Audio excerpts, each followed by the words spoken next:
In the day's other headlines, island nations in the Caribbean worked today on rescue and recovery operations in the wake of Hurricane Melissa. The storm tore through Jamaica, leveling some communities entirely.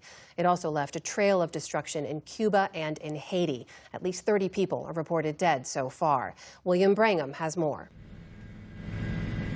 The centuries-old port town of Black River, Jamaica is unrecognizable.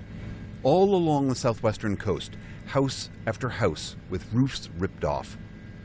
The Prime Minister called this Ground Zero. After Hurricane Melissa, one of the most powerful Atlantic storms on record, battered Jamaica on Tuesday. In Montego Bay, residents are picking up the pieces with their bare hands. 31-year-old Gabrielle is still processing what her family lived through. Yesterday was horrible, horrific, terrifying, the worst day of my entire life, the worst experience of my entire life.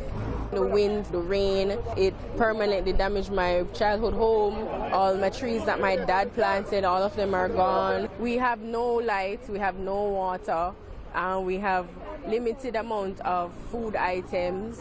So it's like we're cut off from the rest of the world right now in this terrifying time.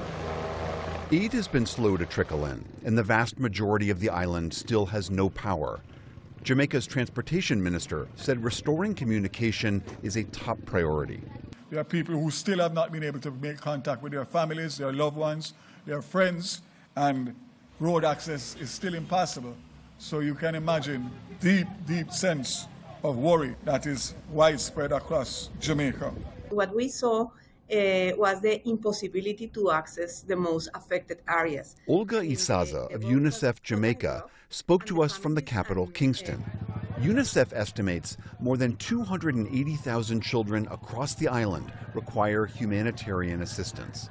The main priorities from our point of view are those: water, sanitation, hygiene, also food. Nutrition security of children under 5 is critical at this moment. They are the most vulnerable, and in general, the packages and all the aid related with food is not looking at the specific needs of the children.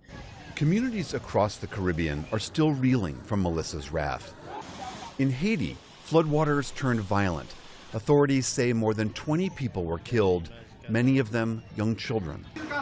I had 4 children at home, a 1-month-old baby, a 7-year-old, an 8-year-old, and another who was about to turn 4. All 4 are gone.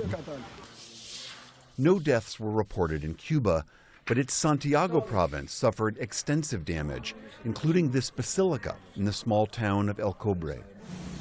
Melissa weakened to a Category 2 storm by the time it passed over the Bahamas this morning. Back in Jamaica, for those who lost everything, the road to recovery will be a long one.